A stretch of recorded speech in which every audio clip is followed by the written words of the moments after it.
We are now with vote number 14, Statistics South Africa.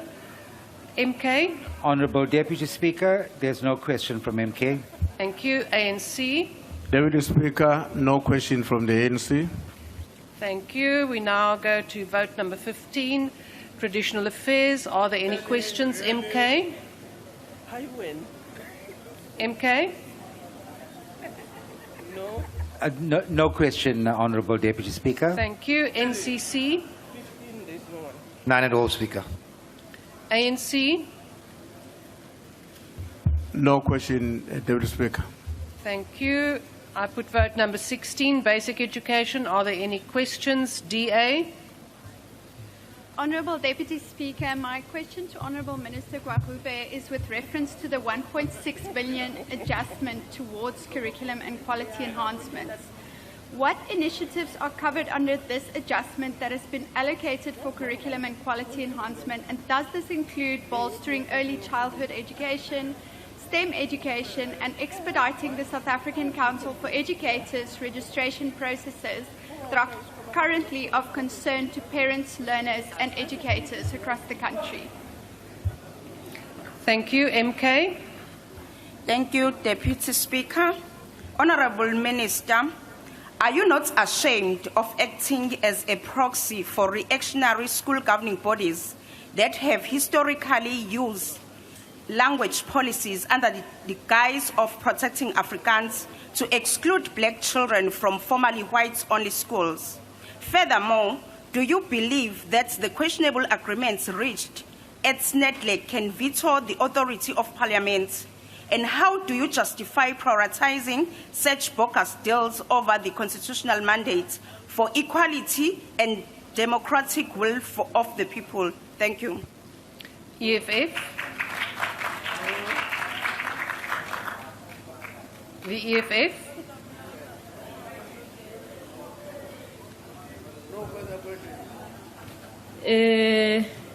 Umphathi wamabhandini ukuthi uyayithanda i-GNU kodwa mina into endicinga uba uyithanda kakhulu into yokokubana eza blue lights zimkhumbuza i-criminal past yakhe. And bendizamcebisa uba upartner yakhe yapha kwi-GNU uBaas John amncedise khe arejiste phaya UNISA siyavuyisana naye uba enayo imetric. House Chairperson, the EFF strongly condemns President Cyril Ramaphosa for surrendering to Honourable white Member, supremacy. please take your seat. There's a point of order. Honourable Michalakis. Thank you, Deputy Speaker. Deputy Speaker, the member from the EFF again referred to the Minister of Agriculture as Baas John. It is now a serial offence from the EFF members. I have on several occasions risen on Rule 69, and I would like your ruling in this regard, please. It can't continue that the EFF continues to refer to the Minister of Agriculture in this way after multiple presiding officers have ruled on this. Thank you. Honourable Member at the podium. You have been ruled. Honourable Member, Deputy, I'm busy ruling. Oh, House Chairperson. It is unparliamentary. You have been cautioned about this in the past. Please withdraw. Mr. John Steenhuisen. Proceed. All right. The EFF strongly condemns President Cyril Ramaphosa for surrendering to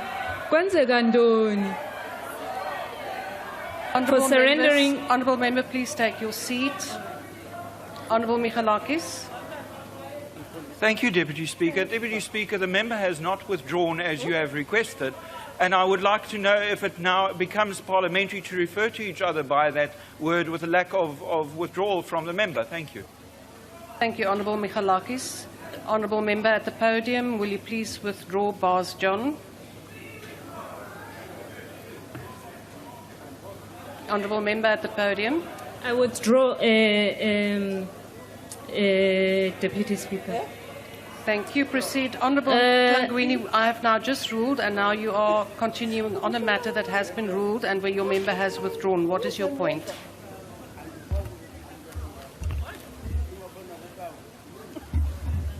Thank you very much, Deputy Speaker. You forever rule in anticipation. You must rule properly and not biasly and clear. Wait, shut up. Honourable I withdraw. Mhlangwini. Honourable I withdraw, Mhlangwini, shut up. That is absolutely unparliamentary. I withdraw. And I am cautioning you. I've I cautioned withdraw. you this morning. I am cautioning you again. I withdraw, Deputy Speaker. Deputy Speaker, you have given a ruling, and forever the Chief Whip of the DA are not comfortable with your rulings. Whenever you are giving a ruling, he forever comes back again and question your rulings, and you are entertaining him. And I don't know why you are doing that. I have cautioned you also, every time when you are taking that chair, you must be absolutely biased. You are the Deputy Speaker of all of us. You are not a Deputy Speaker of the DA. And you must try to differentiate between the two. Because it's not the first time that he questioned your ruling, and then you come back, you give him what he wants. It's almost like a kid that cries, and then you give him the sweet that he cries about. It is for me to decide who and what I entertain in terms of points of order. I have also now entertained you, and I have ruled. And we will now proceed. Honourable Member at the podium, please proceed. Deputy Speaker, the EFF strongly condemns President Cyril Ramaphosa for surrendering to white supremacy interest in delaying the implementation of certain clauses of the Bela Act relating to the exclusionary use of Afrikaans in schools. This betrayal undermines Parliament's authority in sabotaging transformation efforts in education, perpetuating exclusionary practices rooted in apartheid. Despite being passed by Parliament... Honourable Member at the podium, please take your seat. Honourable Dlakudi, you raise a point of order. Thank you very much, Honourable Deputy Speaker. I think we are still dealing with question session to the ministers. I don't know if we are now on declarations. Honourable Dlakudi, a party has the prerogative to decide whether they ask a question or make a declaration. So, Honourable Member at the podium, please proceed. Despite being passed by Parliament, critical clauses in the Bela Bill, which claim to promote access to African languages and equitable education, have been stalled due to secret agreement with groups like Solidarity and AfriForum. These actions reveal Ramaphosa's prioritization of white privilege over the needs of the African child. The Act must be implemented in its entirety across the length and breadth of the country. It cannot be that we are held at ransom by a group of people who are driven by their deep-seated racial hatred and white supremacy ideals. Honourable Member at the podium, please take your seat. There is a point of order. Honourable Deputy Minister. Honourable Deputy Chair, the Speaker must refer to the President as President, not Ramaphosa. Honourable Member. Honourable Members, order. Honourable Member at the podium, yes. The rule says that you have to refer to a person either by Mr., Mrs. or President, the title. No, so noted, please proceed. Deputy Speaker, but I can't see my time, so I don't know how far. Yes, Okay. You have a global time, so you can proceed and take all the time you want. President Ramaphosa, the EFF rejects this bill. Thank you, Bosa. Thank you, Honourable House Chair, Deputy Speaker. Given the fact that the Bela Bill makes allocation for an additional 200,000 children to be able to be part of the ECD, is there an allocation of additional funding in the medium term to ensure that all of these children are accommodated against the backdrop of a declining number of children between ages 0 to 4 who are now attending early childhood development centers? Thank you very much. Thank you. ANC. No,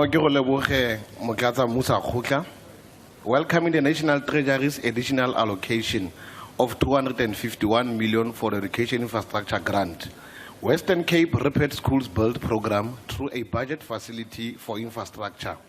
How is the department supporting other provinces to prepare for feasibility studies proposals and leverage alternative sources of finance and funding, including consensual finance to take advantage of the next call for proposal by the National Treasury to ensure equity? Thank you.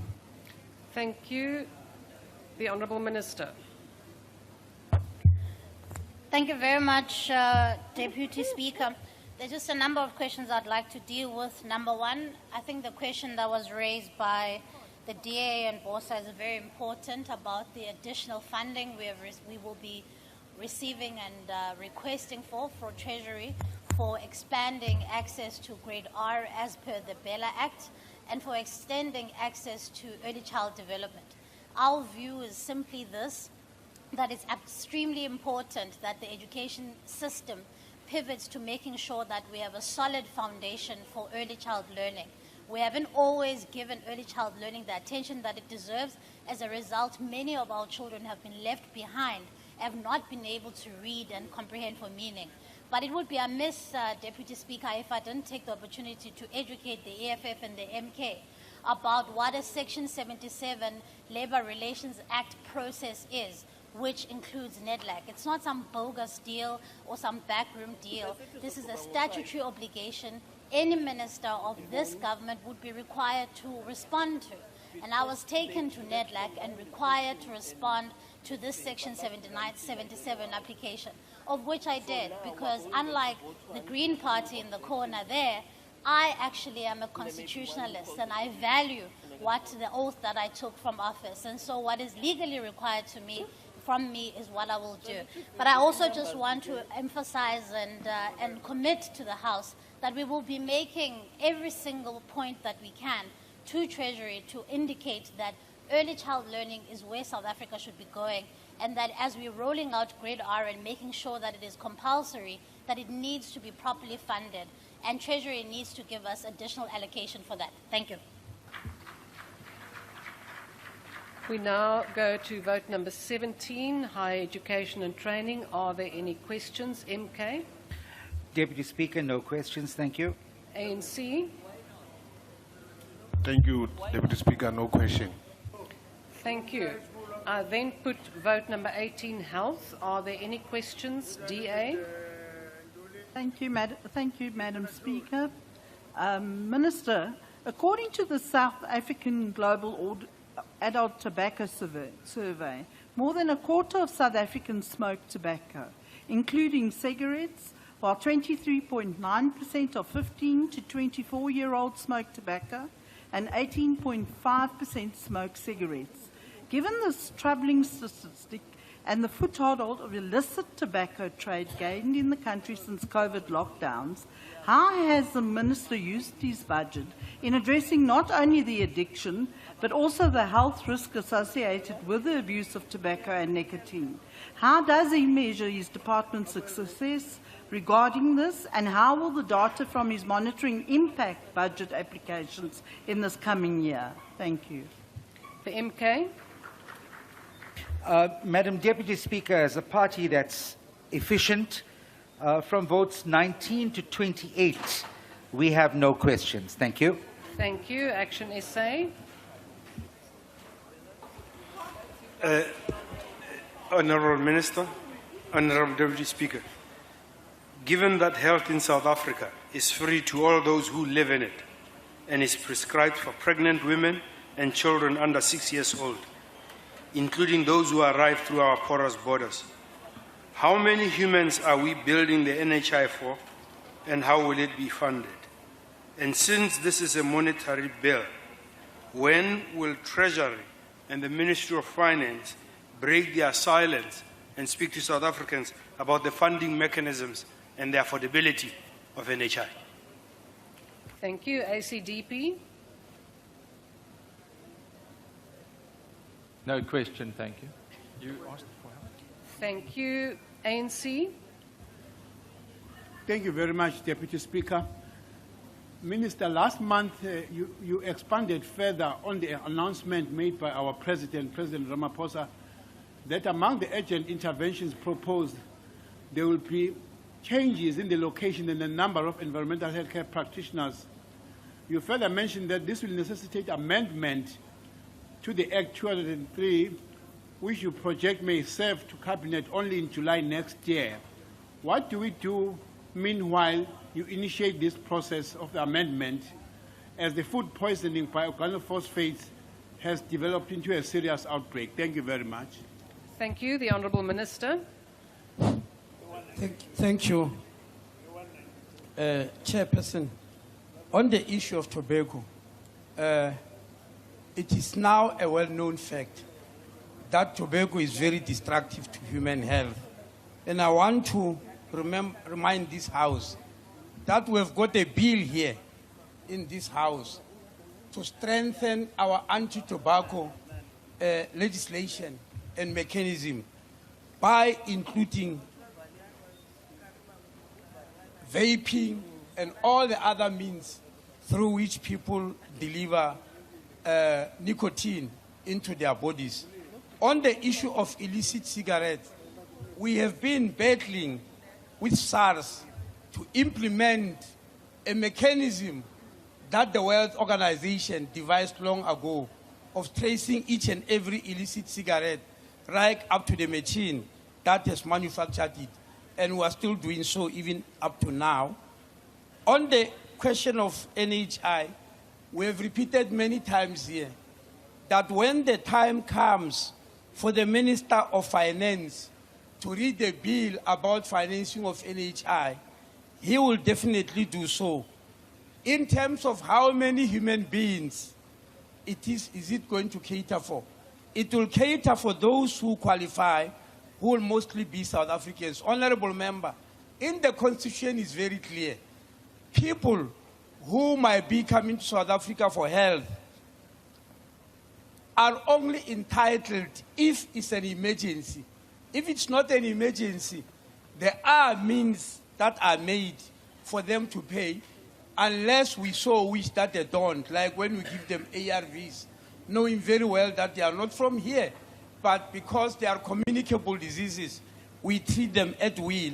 So there is no problem here about funding mechanism. Lastly, we repeatedly told you, in the NHI will only fund that which we are able to implement at that moment Minister, in your time. time has unfortunately expired. Thank you.